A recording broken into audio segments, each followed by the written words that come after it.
Fernando Paulsen y nuestros panelistas e invitados son una combinación clave por la 92.9 FM. La clave me escucha. Si tu negocio no se detiene, entonces tú tampoco. Con Central Telefónica Virtual de BTR Negocios, ahora conecta las llamadas físicas y móviles de tu pyme a un solo número. BTR Negocios, vívelo hoy. Las vacaciones de verano se viven en Club Providencia. Consulta por el programa de verano y las clases de natación intensivas. Más información en www.clubprovidencia.cl. Te están esperando.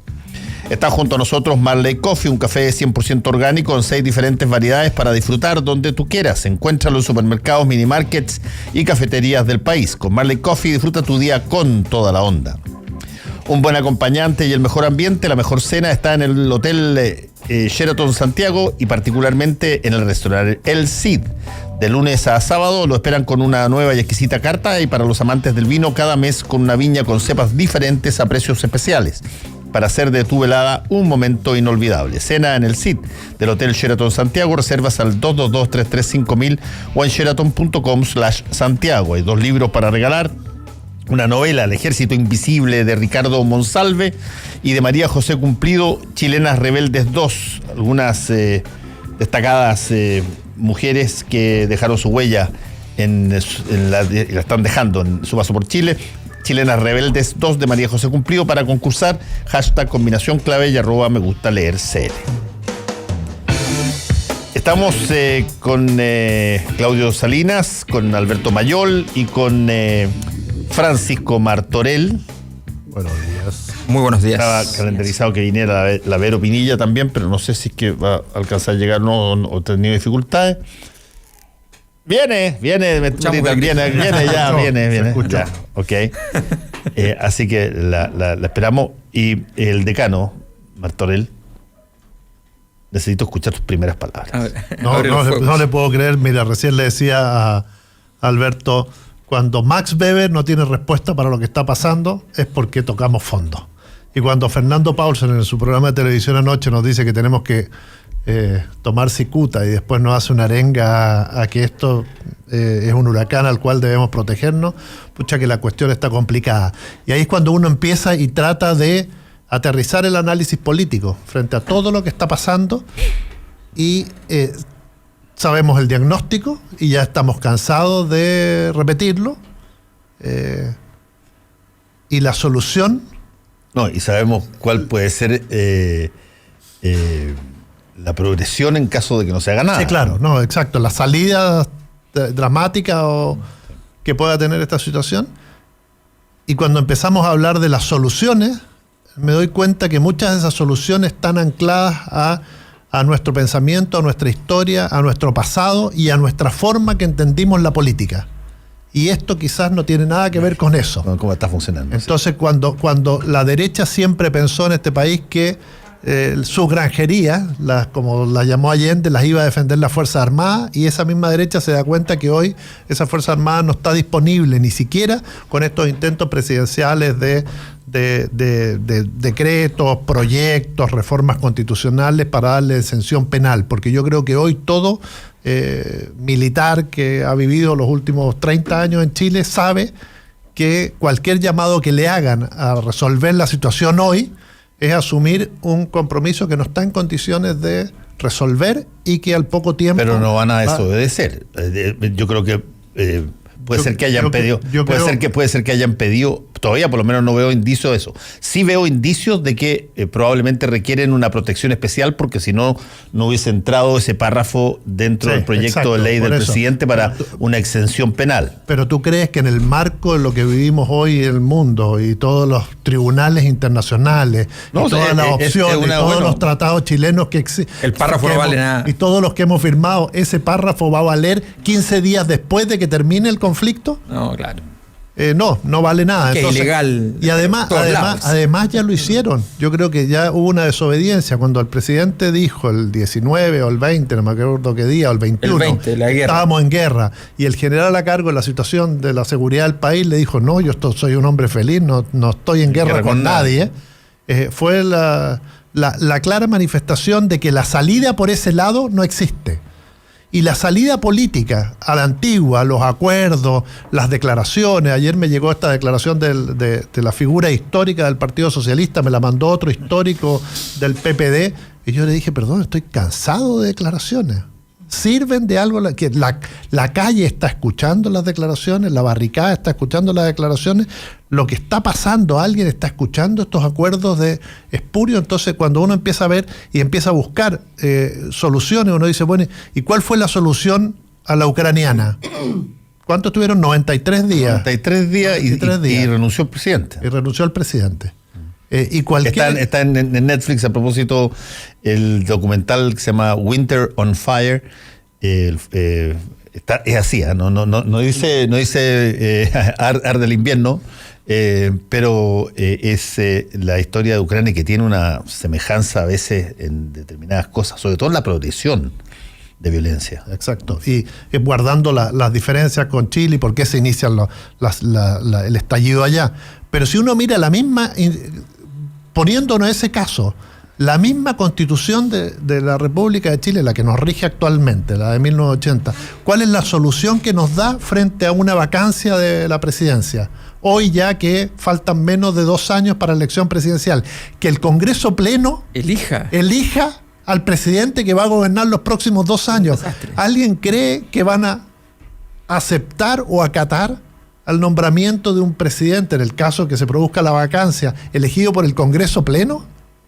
Cuando la clase política se deslegitimó y toda la sociedad ayudó para eso, es decir, no solo los políticos, sino que hoy viven con una... Entonces, yo digo, la salida es a la antigua, y aquí es donde empiezan los creativos. Y cuando empiezan los creativos, seguimos, como no hay respuesta, seguimos hablando de los temas, las formas y las soluciones del pasado. Sí. Y ante eso estamos ayer viviendo un clima de horror. El clima que vivimos anoche en distintas ciudades, que si lo analizamos, lo que pasó en Arica, la calle Condel en Valparaíso, la calle de San Francisco de Aguirre en La Serena, el vandalismo en el Hotel Costa Real, lo que está pasando, el enfrentamiento en las calles. Ya no hay un solo dirigente político que me pueda decir hoy que puede subirse a un auto o caminar por una calle de Santiago sin que le pase algo. Entonces, y de todos los sectores. Entonces, bueno, ¿cuándo nos juntamos los creativos? ¿Cuándo recurrimos a Max Weber? ¿Dónde buscamos una solución? Yo, la verdad, me declaro en esta, como dijo una vez una presidenta de la República, casi tengo que decir paso, porque no tengo respuesta para una solución. Uno, claro, es predictivo y hace análisis político. Y lo dijimos, esto va a ocurrir, va a explotar. Cuando nos explote en la cara, tienen que venir los bomberos. ¿Quiénes son los bomberos? Nosotros no somos los bomberos. Sí, Max Weber no es el bombero. Los políticos no son los bomberos. La sociedad no está siendo bombero. Y el Chapulín Colorado no quiere. Y el Chapulín Colorado no existe. Entonces, estoy igual que Fernando anoche cuando dijo... En la entrevista con Rodrigo Jordán, que él tenía solución. Él tenía la forma en que esto tenía solución, que apuntaba a un poco lo que decía el tuitero que me refería anteriormente, a desmovilizar al grueso de la gente que se está manifestando. Pero para desmovilizar al grueso que se está afectando, tienes que satisfacer las demandas que ese grueso te están pidiendo. Claro. Y para eso, decía Rodrigo Jordán ayer, tienes que mirar, de alguna manera lo empujé un poco para que dijera eso, porque yo creo que era una buena metáfora, tiene que mirar esto como una reconstrucción posguerra, una situación donde, por eso yo hablaba del huracán, donde pasó el huracán y ya te dejó la crema. Y por lo tanto, por lo tanto tienes que enfrentarlo con herramientas que apunten a esa raíz. Claro, es que el punto de cuando él dice la solución es el presidente, con todos sus ministros dando una batería de respuesta social. Sí, quedó, claro, usando yo cada vez que sale el presidente con sus ministros, digo, wow, afirmémonos que...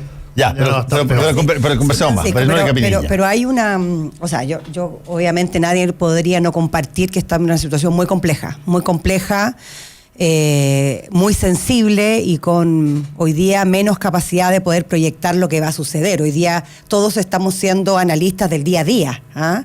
Y menos los más osados tal vez, con alguna capacidad de proyectar lo que va a suceder, pero estamos en un momento complicado, fundamentalmente por lo que tú mencionabas, o algo de lo que tú mencionabas. Estamos en un proceso de la movilización donde lo que queda de la movilización al final del día o al final de la noche es un sabor súper amargo de que la gente está mirando y yo no me movilicé para esto.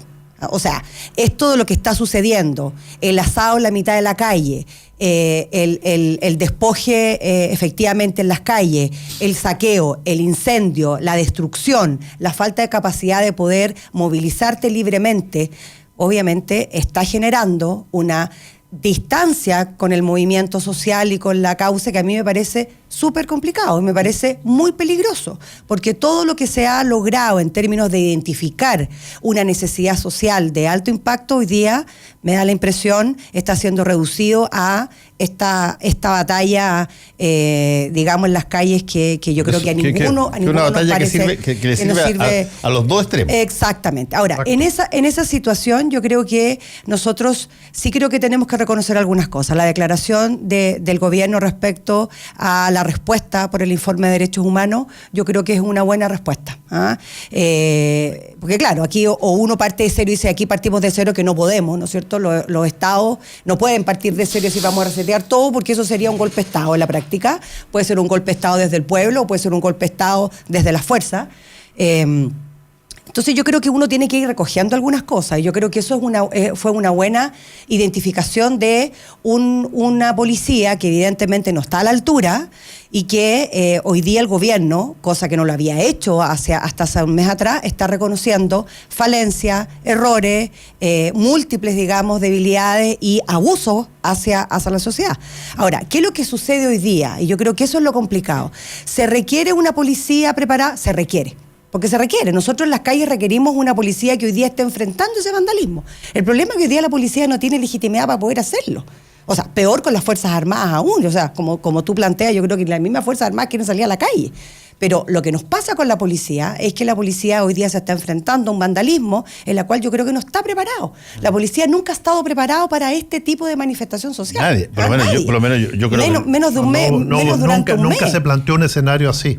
Bueno, está bien, pero los escenarios ocurren. Sí, claro. Ocurren y pasan. Tú mencionaste lo de Ucrania, que lo puedes ver. De repente, la primera vez que salió el pueblo ecuatoriano desde la sierra desde abajo hasta Quito, votaron 4 presidentes. Sí. ¿Ah? Claro. Y también no había pasado nunca antes, pero hay un tema 11 que y por eso lo quiero escuchar, hay un tema que tiene que ver con herramientas. Por eso te voy a dejar al final, Alberto, porque para tu mensaje del padrino, las herramientas que se están disponiendo, que se están colocando en disposición de solucionar este problema, aparentemente no son para nada las que se necesitan. Sí. Solamente para terminar, creo que finalmente, si las antiguas recetas hoy día no son las adecuadas para resolver este escenario, creo que es la sociedad civil y la comunidad en su conjunto la que tiene que identificar y generar un control social que hoy día nadie lo está haciendo. Yo creo que son los únicos y somos los únicos llamados a una desmovilización, no por terminar con una agenda social, sino muy por el contrario, para mostrarle a la sociedad que esa agenda social es necesaria, pero no es la manera. O sea, estamos destruyendo finalmente lo que nos ha costado, estamos destruyendo lo que nos ha costado construir en los últimos años. Entonces, hay que tener también una identificación de que las propias comunidades, en los barrios marginales, se sienten hoy día inseguras. Claro. Claudio Salinas. Sí. No, yo creo que efectivamente lo que compartimos acá, gran parte del panel, es que estamos viviendo momentos muy difíciles para nuestra democracia. Yo creo que esto hace 2 o 3 meses atrás era impensable. Uno, el nivel de inestabilidad que estamos viviendo institucional en nuestro país, y en segundo lugar, el nivel de violencia que estamos dándonos cuenta, noche terrible, en nuestras calles. Y bajo estos niveles de violencia es imposible llegar además a ningún acuerdo. O sea, no podemos seguir avanzando en ningún acuerdo político, de mejora institucional, si tenemos un Estado de Derecho que no se está respetando en nuestras calles. Y en esta cosa hay que ser muy claro. Ayer se entregó un informe sobre derechos humanos, en donde yo valoro la actitud del gobierno, en donde ha señalado, en donde se ha vulnerado los derechos humanos de ciertos manifestantes. Bueno, o sea, eso debe ser condenado, está la justicia, y se deberá ver la responsabilidad de aquellos funcionarios, los cuales son acotados, hayan cometido violaciones a los derechos humanos. Pero también yo creo que gran parte de esto ha pasado porque se ha perdido el respeto por la institucionalidad y también por el orden público en nuestro país. Cuando vemos que yo creo que es muy importante diferenciar dos cosas. Uno, el gran movimiento social que tuvimos en un momento, 1.200.000 personas marchando en las calles, muchas personas manifestándose por temas que son bastante justos. Y por otro lado, cuando vemos una manifestación violenta, algo así de 35.000 violentistas, delincuentes, terroristas en algunos casos que queman los metros, qué sé yo. Carabineros la semana pasada tomó detenido a 13.300 personas, indicó Carabineros, de los cuales 6.600 han tenido más de 5 detenciones. Y algo así como 4.000 solamente han tenido 4 o 5, menos de 5 detenciones. Por tanto, nos estamos dando cuenta que quienes hoy día están cometiendo violencia en nuestras calles son delincuentes. Son personas que no creen en la democracia. Son personas que no quieren llegar a ningún tipo de diálogo, no quieren llegar a ningún tipo de acuerdo. Y por tanto, ¿qué se hace? ¿Qué se hace en ese? Bueno, tenemos que aplicar el rigor de la ley contra esas personas, por supuesto, dentro del marco de la institucionalidad. No debemos dejar de respetar en ningún momento los derechos humanos. Yo creo que eso es esencial, respetarlos siempre. Y por tanto hay que tomar todas las medidas para que Carabineros no se excedan el uso de la fuerza. Pero también tenemos que respetar a nuestros carabineros que están en la calle dando horas extras, sacrificando a su familia, han vulnerado también su derecho a la privacidad, cuando van a atacar sus casas. Llegamos a la misma pregunta. Ok, ¿cómo? Porque lo que se ha hecho hasta ahora, que me imagino Carabineros lo inició haciendo según toda su dinámica, su experiencia, su sapiencia en términos de control, no funciona. Entonces, si la pregunta es, oye, ¿los Carabineros tienen derecho a utilizar, qué sé yo, bala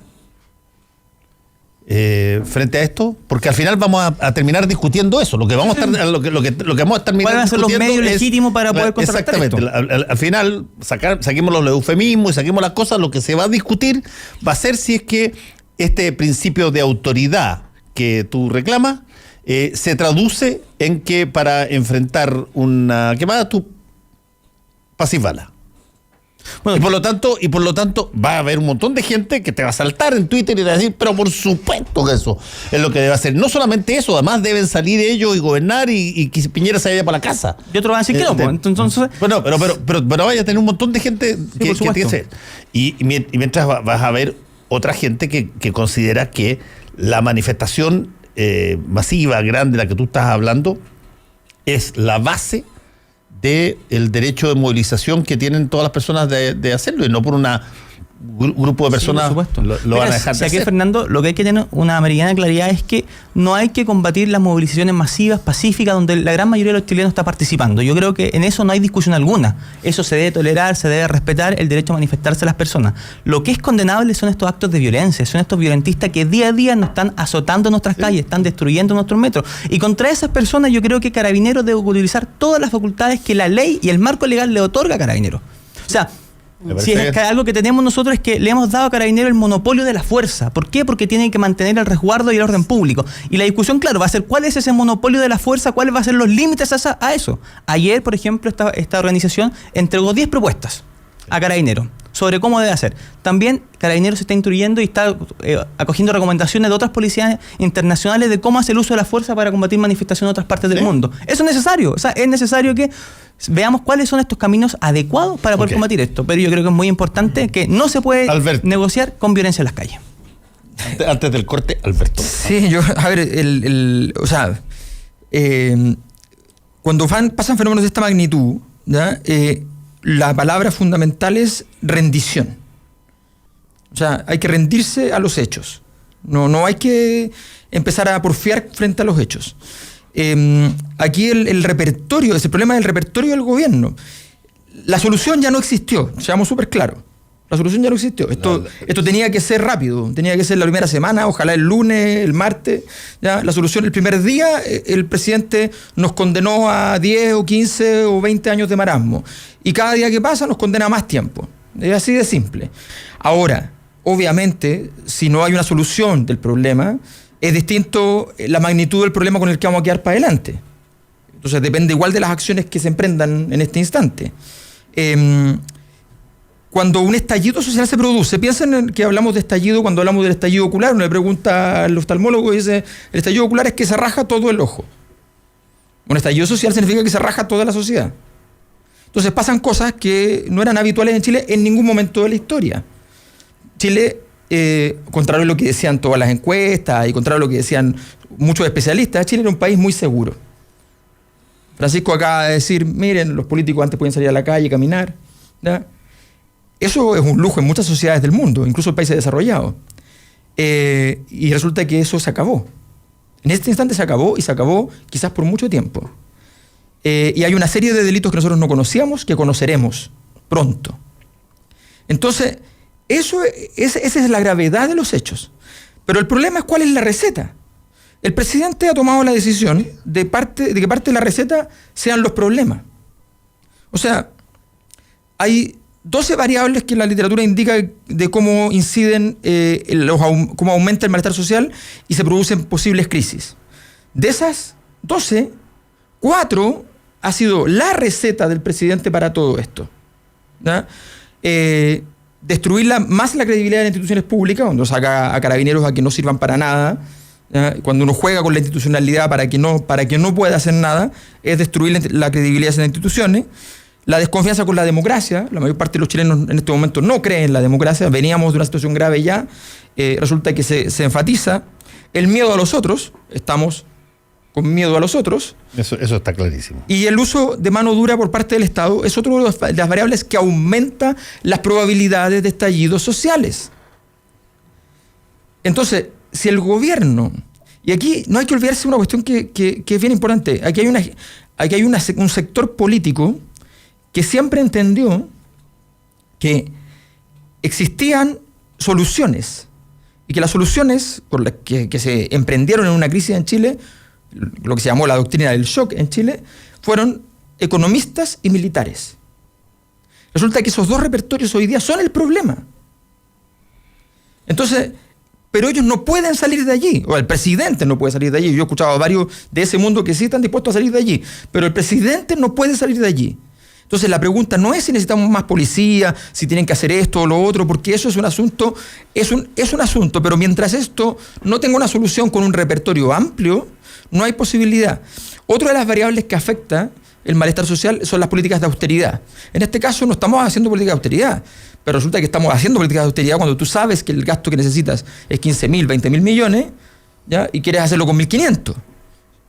Ya pasó con el Transantiago. Es un poco lo que plantea Rodrigo Jordán ayer en la entrevista. Decía, mira, aquí si es que tú quieres mandar una señal de que efectivamente ha habido algo, tienes que dejar de pensar en los equilibrios macroeconómicos clásicos y generar una situación de emergencia brutal. Acá estamos en ese momento cuando la familia es afectada por algo tan grande que tiene que endeudarse, aunque sea algo impagable. Después se verá cómo se enfrenta a ese costo. Porque tú recuperas la posibilidad de la existencia de lo social. Porque la doctrina neoliberal dice que la sociedad no existe. Parece que después de ello efectivamente es cierto. O sea, estamos en eso. Entonces, tenemos que resolver el asunto ya. Y seguir hablando de... O sea, es todos estos discursos... O sea, todo lo que estamos aquí sabemos ya que cuando aparece el presidente ya no tenemos ninguna expectativa. O sea, yo supongo que es una cosa común. O sea, solamente tenemos más miedo.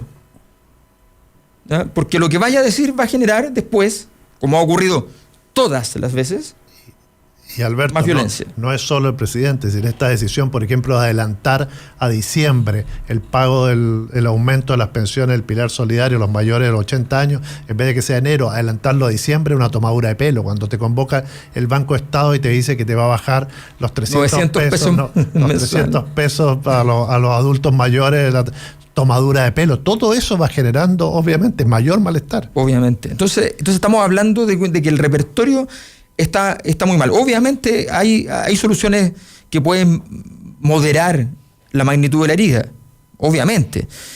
Pero la verdad es que olvidémonos de que estamos frente a un movimiento social donde se puede recortar lo bueno y sacar lo malo.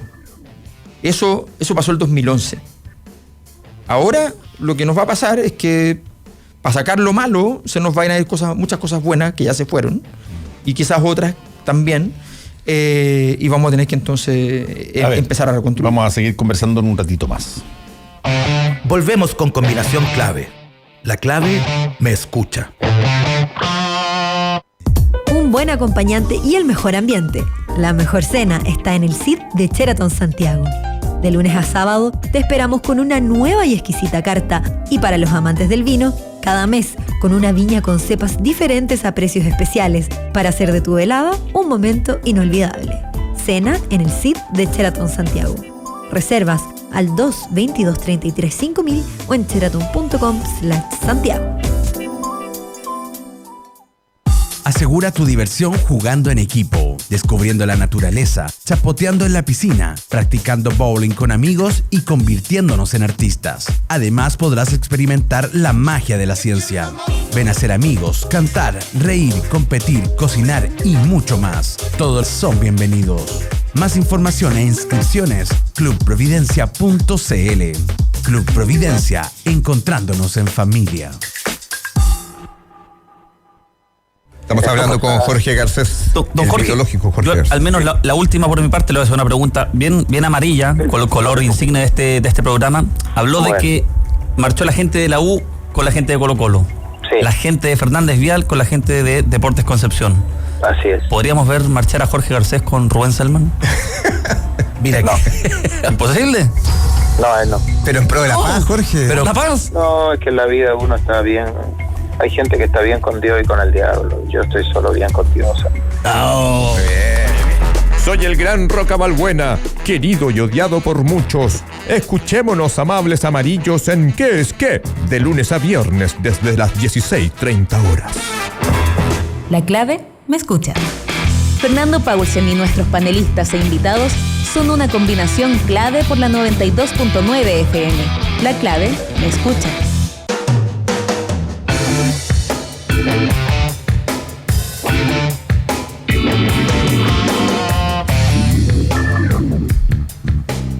Las vacaciones de verano se viven en Club Providencia. Consulte por el programa de verano y las clases de natación intensiva. Más información en www.clubprovidencia.cl. Lo están esperando. Si tu negocio no se detiene, entonces tú tampoco. Con Central Telefónica Virtual de BTR Negocios, ahora conecta las llamadas fijas y móviles de tu pyme a un solo número. BTR Negocios, vívelo hoy. Llega el verano y con la TAM Travel solo tendrás que relajarte, porque hay paquetes con todo incluido para tus vacaciones en el Caribe, Miami, Río y muchos destinos más. Visita hoy una de las oficinas en la TAM Travel. Crean todo para tu viaje.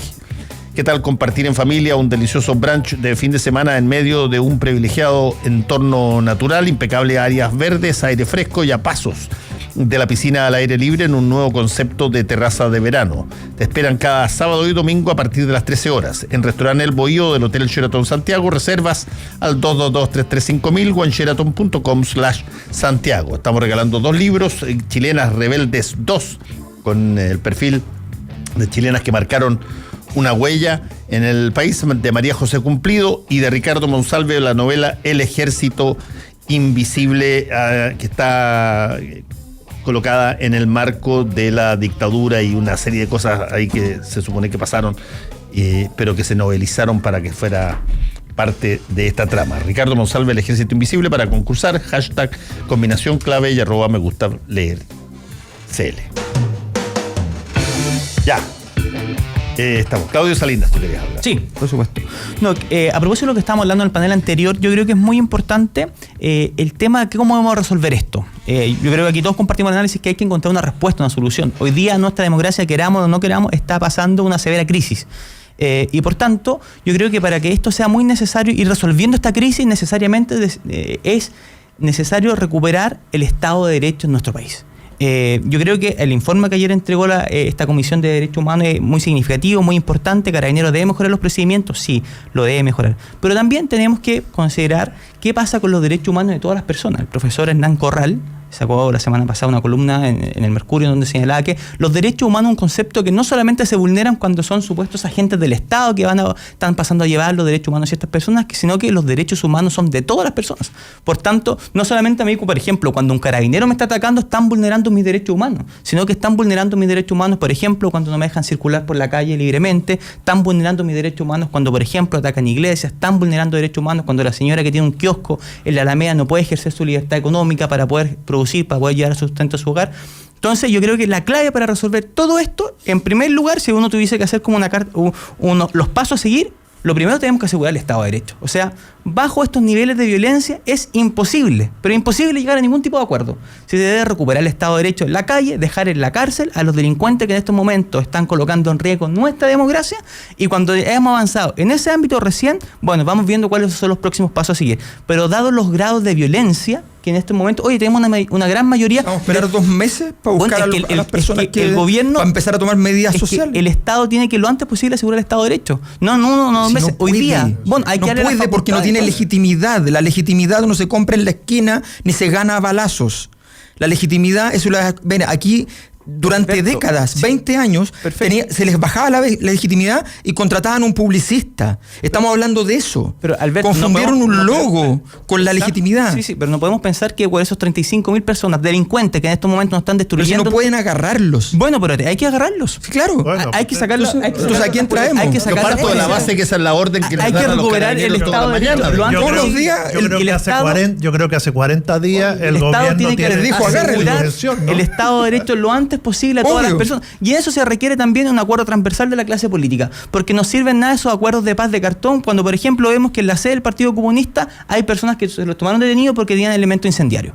Entonces, por un lado, ciertas personas, diputados, parlamentarios del Partido Comunista dicen, no hablamos la violencia, qué sé yo, pero por otro lado prestan su sede para que personas desde ahí inicien las marchas, para que tengan elementos incendiarios. Yo creo que ese tipo de cosas le hacen tremendamente mal a nuestra democracia. Por tanto, recuperar el Estado de Derecho es esencial. ¿Cómo lo vamos a recuperar? Bueno, hoy día las autoridades democráticamente electas. Hay un problema que parece que a muchas personas se les olvidó que las autoridades que hoy día tenemos son democráticamente electas. La mayoría de los chilenos votaron por quienes hoy día están dirigiendo el destino de nuestro país. Aquellas personas que proponían asamblea constituyente, aquellas personas que proponían muchas cosas que hoy día pareciese que son muy normales, perdieron por muchas elecciones pasadas. Y hoy día, porque un grupo de personas violentistas, 35.000 personas, se están tomando nuestras calles, pensamos que tenemos que cambiar todo y dejar en silencio esa mayoría de silencios. Yo voy a... ¿Me das miedo, Claudio? No, Claudio, lo que te digo es...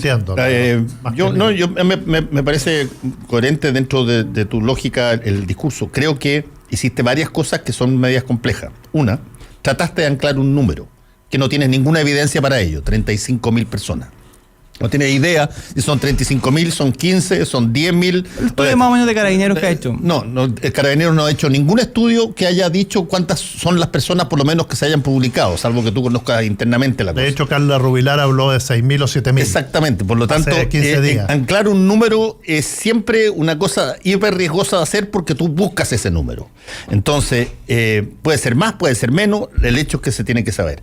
Lo segundo, creo, yo me imagino, y yo, fíjate que creo genuinamente que los carabineros creo que salen todos los días a hacer la pega que ellos saben hacer.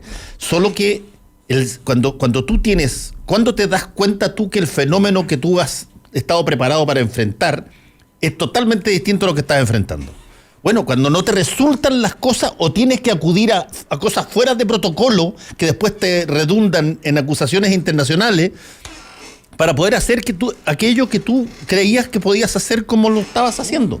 Y el problema mayor es ese. Entonces, hay soluciones de todo tipo. Está el atajo, que es salgan los milicos y listo, hay un golpe. Que eso es lo que nadie quiere, por lo pronto. No tengo idea. Yo creo que hay mucha gente que lo quiere. De hecho, hay tanta gente que la quiere que lo pone en las redes sociales abiertamente. Por cierto, no pone su nombre y su apellido, pero... Ayer era pronunciamiento militar ya, exacto, hashtag número 1, trending topic. Pero yo creo que los que estamos en esta mesa compartimos el espíritu demócrata, queremos cuidar y proteger nuestra democracia. El problema es el temor. Se va instalando un temor en la población que efectivamente produce o el riesgo, la defensa de querer un golpe de Estado o pensar que nada tiene solución. Yo creo que también estas reacciones tienen que ver con ese temor. Ahora, tomando un poco lo que decía Alberto, el gran problema que hemos tenido acá, que ha profundizado la crisis, no podemos decir que la crisis es solo eso, es la incapacidad que ha tenido el gobierno de poder establecer soluciones en la oportunidad que se requería. Todas las respuestas que ha dado el gobierno en el tiempo han sido fuera del momento en que esas respuestas se han Ahora, necesitado. Vero, yo puedo día... entender la razón de eso. Yo puedo entender por qué. Si todos los problemas se asumen primero como uno está formateado para ver los problemas. Y tú estás formateado para ver los problemas con gente en la calle tiene que tener líderes, los líderes tienen partidos, los partidos se puedan hablar y con eso se negocia y por lo tanto hay que esperar. Bueno, pero resulta que cuando tú te demoraste 30 días en darte cuenta de que no tenían nada, que las herramientas, y lo hubiese pasado a cualquier gobierno que hubiese enfrentado lo mismo, las herramientas que tenías para enfrentar esto clásicas no te funcionan. Sí. Pero es que, Fernando, entonces, ¿qué es lo que o tú hace te la sales del diferencia? Estado de Derecho a través de una imposición de los militares como los que reglamentan todo, o tú te sales te sales del Estado de Derecho porque soliviantas, los vándalos y los saqueadores no tienen capacidad de control, o tú tienes que entender que el fenómeno es distinto, es nuevo, tienes que abordarlo de otra manera. Ayer yo concuerdo con Rodrigo Jordán, él básicamente decía, si tú quieres hacer cosas de fondo en esto, tienes que ir a la raíz del problema, y la raíz del problema no son los 3.000, 5.000, los que sean. La raíz del problema es la masa grande. ¿Cómo tú satisfaces a las personas que salen todavía y que se ven menos, pero salen todavía a la calle y que van a seguir saliendo? ¿Y cómo haces para luego que todo ese grupo se encauce en una discusión, en un debate para la reconstrucción? Pero efectivamente la solución, cuando además tú das una cifra tan grande, esta de 35, 40 mil, si te están escuchando los carabineros, dicen, ¿cómo controlamos a 35, 40 mil? No tenemos ninguna opción de hacerlo. Por lo tanto, ya esa cifra es prácticamente un ejército de ocupación que con las herramientas, ayer andaban circulando estos audios, no sé si serán ciertos o no, pero hasta la cooperativa lo tiró. Por lo tanto, me imagino estos audios de carabineros diciendo, estamos sobrepasados, no tenemos gas, no tenemos esto, nos vamos para la casa, pero dejamos constancia, mi teniente, de que no pudimos hacer nada. Es decir, ellos están sobrepasados. Por lo tanto, la solución que tú estás dando respecto a controlar el orden público, me imagino que es la solución que todos quisiéramos del primer día, y sobre todo Carabineros y especialmente el gobierno. Si no se ha dado hasta ahora es porque no se puede. No se ha podido. No se ha podido. Pensando bien, porque también podría entrar en la conspiración. No se ha querido. Claro. Pero uno ve cómo han ido aprendiendo en la lucha callejera los encapuchados, que han creado líneas, tienen 5 líneas que se enfrentan, aparecieron los escudos, aparecieron personajes distintos. ¿Qué van a hacer después? Con una organización, claro, que van a hacer después de. Pero además uno dice, ellos en un mes o en 38 días han generado una forma de combatir a Carabineros, generar foco, atacar por acá, distraer por acá, y Carabineros sigue con la misma. El guanaco dando vueltas, los gases hasta que les duran. No hay solución. Claro, es lo que pueden hacer por lo pronto. Es lo que han aprendido. Claro. Es lo que han aprendido a hacer. La forma como además, absolutamente fuera de forma, digamos, en términos de fuera de forma. Tanto así que no pueden ni siquiera detener en una carrera de igual a igual. Bueno, también el traje y todas las cosas que llevan pesa, pero es difícil que pero para los efectos prácticos, no cabe la menor duda de que esto que se previó se podía contener clásicamente, no tienen una posibilidad. Por lo tanto, vas a tener que hacerlo de otra manera. Y las maneras son, dentro del Estado de Derecho, muy acotadas y muy pocas, y fuera del Estado de Derecho, múltiples. Pero peligrosas. Pero por supuesto. Pero si te repito, hay gente que ya está llamando a que salgan los militares a la calle, y que, más aún, están llamando a que Piñera se vaya. Sí, por supuesto. Y en los chats te dicen, las Fuerzas Armadas no vienen a proteger al presidente, vienen a proteger al país. No se equivoque el político que está en la moneda. Y por lo tanto, tú tienes eso, y por el otro lado tienes una llamada prácticamente a qué sé yo, llegar a la Bastilla. Lo que no tienes es una forma de contener lo que eventualmente puede desinflar este asunto, que es acudir a las razones basales de por qué la gente está en la calle. Ahora, si nosotros miramos en América Latina, obviamente la manera de manifestarse que han tenido hoy día los chilenos no es muy diferente a las formas que hoy día la gente se manifiesta en el mundo. Miremos lo que está pasando en Asia, lo que ha pasado en América Latina. Tanto Ecuador como Bolivia pasaron por asambleas constituyentes muy complejas. Evo logró levantar un movimiento, un partido político indigenista que logró de alguna manera dignificar unas diferencias históricas que tenían que han vivido, digamos, el mundo indígena en Bolivia. Y hace poco tiempo atrás, los dos países, Bolivia ya lleva más de 30 muertos. O sea, finalmente lo que quiero decir es que independiente que los procesos y los estados pasen por procesos de cambio, obviamente lo que se instala, el conflicto y la violencia son instrumentos de disputa, digamos, para las transformaciones sociales. Con esto no lo justifico, pero son así. Ahora, ¿qué es lo que hace la diferencia? Y es lo que yo le quería referir a Fernando hace un rato atrás. Lo que hace la diferencia es, primero, la capacidad de los líderes. Nos guste o no nos guste, es Piñera el que está hoy día siendo el jefe de gobierno de Chile en estos momentos. Y lo que él tiene que seguir pensando, y lo que él tiene que instalar es cómo, pese al paradigma que tiene, en que entre la economía y los militares va a solucionar el problema, no es solamente eso, sino que hay otros actores que tienen que poner sobre la mesa. ¿Qué es lo que hizo Duque hoy día?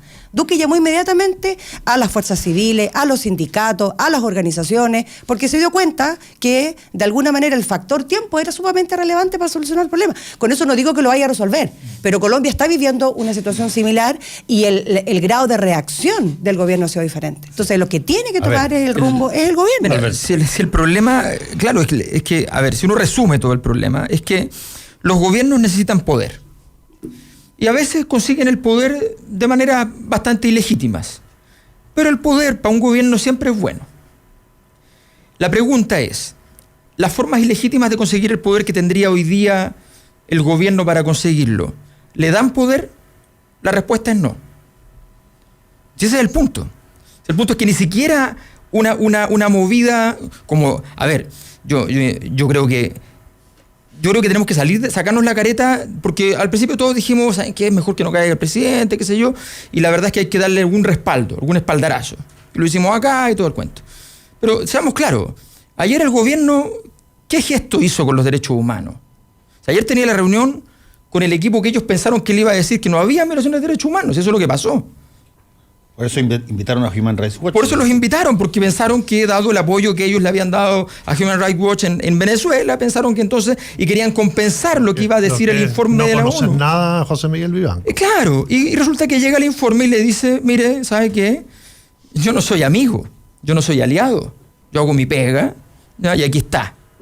Y quizás, si le hizo un favor, fue no decir de modo explícito violación sistemática de los derechos humanos, pero dijo violación generalizada y reiterada, dijo. Reiterada e intencional, que se llama sistemática.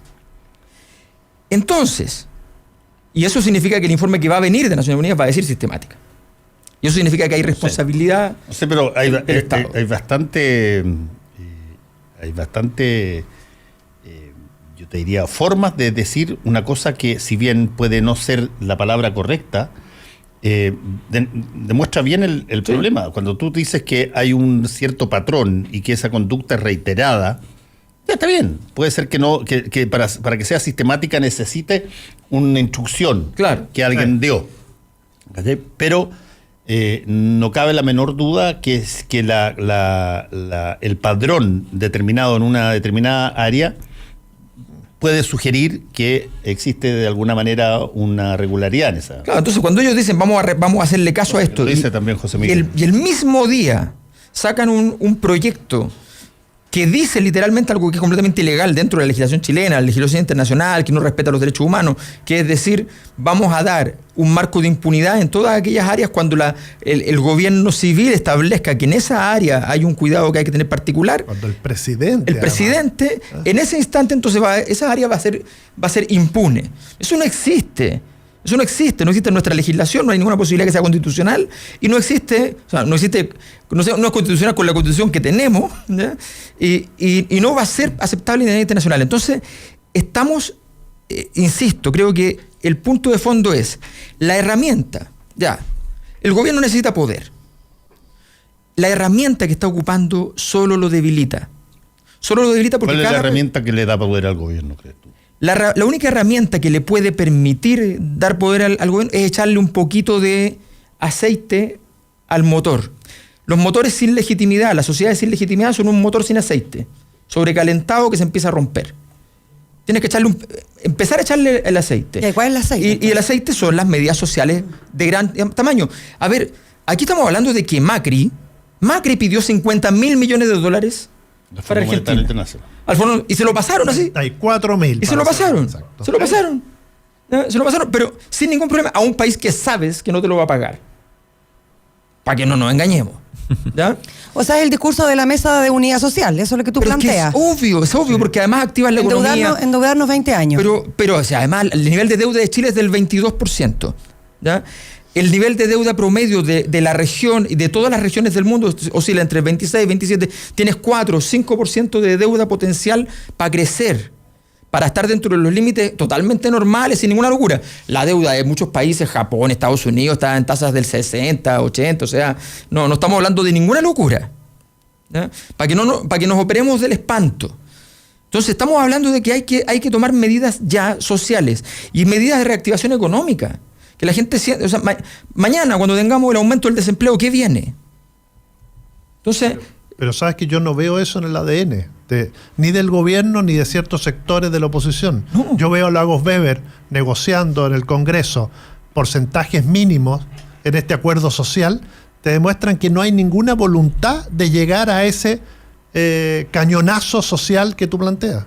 Entonces ahí es cuando uno, y retomo lo que dijiste, cuando hace 3 semanas decíamos lo del presidente, cuando el presidente se te convierte en un gran obstáculo y además la clase política también, porque es incapaz de ver este fenómeno y está a regañadientes también dando ahí, negociando en el presupuesto y en la Comisión de Hacienda de qué manera van a resolver este tema, sin pensar en lo que estamos metidos. 1, porque les falta calle. 2, porque parece que no ven la profundidad de la crisis. 3, porque no sé qué están esperando. Tú dices, bueno, ¿cuáles de los obstáculos? Ya no es solo el presidente, es ese sector que en su ADN tiene que el país tiene que tener mínima deuda fiscal, que no hay que endeudarse, que no hay que hipotecar el futuro, cuando es el momento en que estamos justamente hipotecando el futuro. Se hizo. Claro. Sí, no, yo quería comentar que aquí yo creo que son 2 temas muy importantes los que se irá abordando ya en la agenda futura de estos días próximos. Uno es seguir avanzando con mucha fuerza en lo que es la agenda social. Ayer, por ejemplo, se despachó el presupuesto 2020. Yo creo que hay 2 o 3 buenas noticias. Por ejemplo, el tema de que se aumentó en 50% la pensión básica solidaria, que los adultos mayores se va a rebajar el tema del transporte, a todos los adultos mayores de 65 años. Un tema que es muy importante, que además va a afectar a todos los chilenos, o a la gran mayoría de los chilenos, es el per cápita en salud. La gran mayoría de los chilenos atiende la salud pública, los consultorios, los CEFAM, y el per cápita en salud que se va a aumentar va a significar que podamos tener más doctores, que podamos tener más especialistas y por tanto mejorar la dignidad del trato de muchas personas. Yo creo que eso es muy importante, y también el tema del CAE, que se va a formar una comisión para ver cómo se puede ir solucionando este tema, pero además se están eliminando todo lo que son las multas y todas las morosidades que puede haber ahí. Yo creo que eso se va avanzando y es muy importante que en el Congreso se siga discutiendo lo antes posible la agenda social. El gobierno da un piso. Yo creo que la oposición, ¿cuál es el deber que tiene? Es ir conversando sobre esto. Podemos llegar a mejor acuerdo, sí, por supuesto. En un comienzo se mantuvo un 20% en esta pensión básica solidaria, terminamos en un 50%, y así se puede ir avanzando, pero siempre yo creo que hay que tener muy importante la responsabilidad fiscal. Yo creo que no nos podemos sobreendeudar como país. Tenemos que ser muy conscientes que de saber... No estamos sobreendeudados. No, pero no podemos, no es que estemos. No podemos sobreendeudarnos porque tenemos que tener una responsabilidad fiscal. No sabemos cómo va a seguir funcionando nuestro mercado de aquí en los próximos 10 o 15 años más. No tenemos capacidad de diseñarlo nosotros. ¿Cómo? No tenemos capacidad de diseñar nuestra economía. Podemos tenerlo, pero no sabemos después de todo esto en qué va a terminar. Por tanto, tenemos que tener una mayor responsabilidad para ir resolviendo todas las demandas sociales dentro de la medida de lo posible. Sabemos que es un principio económico básico, es que las necesidades son múltiples, pero que siempre los recursos van a ser escasos. Y por tanto, tenemos que enfocar cuáles son las verdaderas urgencias sociales que hoy día la gran mayoría de los chilenos está pidiendo. Y por otro lado, recalcar que aparte de esta agenda social, naturalmente tenemos que recuperar nuestro Estado de Derecho. Sí, yo no creo que los recursos sean escasos, para serte franco. Yo creo que los recursos, lo hemos dicho aquí varias veces, los recursos están distribuidos de una manera que para determinados sectores son muy escasos. Y por lo tanto, si es que tú tienes que hacer cosas en lo grande, pensando en el país como, a ver ya, pongamos un corte transversal aquí, un punto cero de esta, tú vas a tener que hacerlo yendo probablemente contra tus aspiraciones originales de crecimiento, contra una serie de cosas, con tal de obtener una suficiente cantidad de bienestar renovado que permita que justamente muchas de las cosas que estás diciendo ocurran. Sí. Y ayer solamente una cosa que me hubiese gustado quizás en la discusión del presupuesto a 2020 es la reducción del gasto político, del gasto del Estado. Me hubiese gustado, por ejemplo, reducción de algunos ministerios, reducción de algunos altos sueldos. Pero si eso se hace todos los años. Pero no se discutió, por ejemplo, recorta, pero salvaje. Oye, además y que eso sea destinado directamente al gasto social. No en gasto político, sino que en gasto social. En medio de la crisis que estamos, yo quería mencionar esta reunión ayer en la Comisión de Constitución, donde llega el presidente de la Corte Suprema, altas autoridades del Estado, Fiscalía, etcétera, todos a defender su sueldo. Esto fue muy curioso ayer. El presidente de la Corte Suprema, con todos los problemas que me imagino, ¿ustedes saben cuántas denuncias, por ejemplo, tiene por día la Fiscalía Oriente? 400. ¿Saben cuántos fiscales son? 4.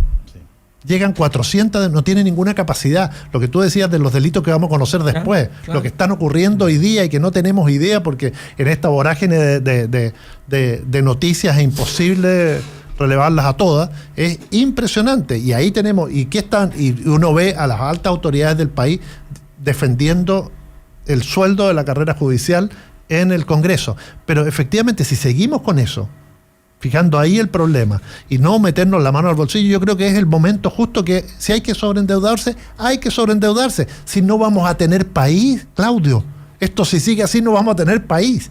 Tú mismo lo dijiste. Hoy son, la intendenta dijo en su momento, ahora ministra vocera, 7.000. Tú me imagino que con cierta responsabilidad hablaste de 35, 40.000. Vas a tener 80.000 en 2 semanas. Porque además hay una gran capacidad de convocatoria, porque esto es un poder. Porque también tiene una cosa y que los psicólogos. Que tiene retribución inmediata. Los psicólogos y los psicólogos y los sociólogos lo tienen que analizar. También hay una cuestión épica. Esta generación se siente que está luchando contra el sistema y está un poco recogiendo. Y le está ganando, además. Y le está ganando, pero además está recogiendo todo eso que vio, ¿no? Esta cosa que se dio en la dictadura. Y dicen, nuestra generación también está combatiendo. Exacto. Está combatiendo por sus derechos, está combatiendo por la libertad y por otra forma de democracia, sí, también están combatiendo por otra forma de democracia. Cuando Alberto te dice que se van a desmovilizar después, no sabemos, van a quedar con un alto nivel de organización. ¿Qué viene entonces? Cuando tú dices hay que ser responsable económicamente, no, olvidémonos la responsabilidad económica, seamos responsables políticos y sobre todo social. La respuesta política no se puede dar más, ya no sirve tomarse las manos. Ahora, hay una cosa que sí puede conspirar contra lo que está planteando Pancho, y eso me parece serio, que el Ejecutivo, que el gobernante no vea el problema de la mala distribución de ingresos o la mala forma en que está de desigualdad básica como el problema. Porque sé que efectivamente tu diagnóstico es que no es el problema de la desigualdad o el problema de cómo está pelado el chancho, como se ha dicho mucho. El problema, que no es ese. Y por lo tanto tú puedes pirquinear aquí, acá, allá. Si lo que necesitas es más inversión extranjera para generar más recursos, por ejemplo. Entonces estamos hasta un problema porque no le puedes pedir a una persona que no cree en una medida que la haga. Por supuesto. No, además porque lo han dicho que claro, esa es la gran limitación que tiene este gobierno en la práctica. Ahora, la reforma tributaria se ha hecho en parte cargo de eso, o sea, estableciendo, por ejemplo, al patrimonio, a los altos patrimonios, qué sé yo, se está haciendo cargo. Claudia, mira, yo no estoy de acuerdo con lo que tú planteas por lo siguiente. Seguimos con los mismos paradigmas y con la misma manera de tratar de buscar soluciones a un problema que nos sobrepasa totalmente. Aunque sean 3.000, aunque sean 7.000 personas, si fueran 3.000 o 7.000 personas, es peor. O sea, nos estamos dando cuenta que nuestra policía no es capaz de poder controlar a 6.000, 7.000 personas en las calles. O sea, independiente del número, yo en eso estoy de acuerdo con Fernando, no casarnos con números, el fenómeno es un fenómeno que nos lleva a darnos cuenta que no tenemos ni una capacidad de resolver el problema hoy día. Entonces, lamentablemente es el gobierno el que tiene que llevar por lo menos la priorización respecto a la agenda social. Es el gobierno el que tiene que proponer la reforma. Y si el gobierno sigue en esta negociación 1 a 1, vamos a terminar el próximo año con el mismo problema que tenemos hoy día. Nos queda muy poquito tiempo. Sí, ahí solamente ver que si nosotros necesitamos ampliar es hoy día en pensiones y es en el sistema de salud. El sistema de salud que tenemos hoy día no da para más. El sistema de pensiones tampoco da para más. Dale, Alberto. Sí, no, mira, muy simple. A ver, Chile es un país que, a propósito de lo que decía Fernando, tenemos el nivel de desigualdad queda prácticamente igual antes y después de impuestos. Ahí hay una ventana de oportunidad. Es el mismo. Es diferencia. O sea, depende, es que hay cálculo y cálculo, porque si uno va a agregar no solo impuestos, sino que todos los beneficios que entrega el Estado, baja 0.2, 0.3, en fin. Pero los países que conocemos como igualitarios son países que tienen la misma desigualdad de origen de Chile, 0.52, 0.55, Irlanda 0.61, y después de impuestos bajan a 0.30, 0.29, ¿ya? Entonces, y eso no solo baja la desigualdad, sino que produce recaudación. Entonces, pero eso es un camino. Es un camino largo que hay que construir. Bueno, pero ese camino tiene que... No, pero mira, hay una lección que nos enseñó Milton Friedman, se las quiero recordar. No hay nada mejor para hacer cambios que una crisis. Por eso él compró acciones de un golpe militar, sin importarle los golpes militares. Porque la crisis era la oportunidad para poder entonces instaurar su modelo. Pues bien, es el momento de multiplicarlo por -1, ¿ya? Y hacer lo mismo. Si las crisis son así, fíjense una cosa súper importante. La crisis no es el momento donde convergen las variables que dejaron un desastre. Esto es Aristóteles, que es una cosa preciosa. La crisis lo que nosotros llamamos crisis es el momento del reconocimiento de la crisis, que se produce temporalmente mucho después de cuando la crisis ocurrió. ¿Ya? Entonces, no, evidente. Claro, o sea, en la tragedia griega, el héroe va y mata a su padre y se casa con su madre, pero no sabe que mata a su padre, pero ya ocurrió la tragedia. Se entera después, por eso siempre la crisis está atrasado. Entonces, tenemos que tomar medidas ahora, y las medidas son, primero, sociales, segundo, morales, o sea, reparación moral, la sensación de justicia. Tú dices, oye, el CAE, la cantidad de gente que anda por las calles indignada porque hizo de todo para pagar el CAE y ahora le van a salvar la vida a los que no lo pagaron. Claro. Sí, también pasa eso. Entonces, bueno, esos desequilibrios normativos, ¿cuál es la solución para eso? Es re compleja. Siempre va a ser más plata, porque vas a tener que también compensar un poco a los que se portaron bien, porque si no, la señal es muy mala. Pero no significa no salvar a los que están morosos. Entonces, tenemos que ir, tarea para la casa. Mucha tarea para la casa. Hasta luego. Volvemos con Combinación Clave. La clave me escucha.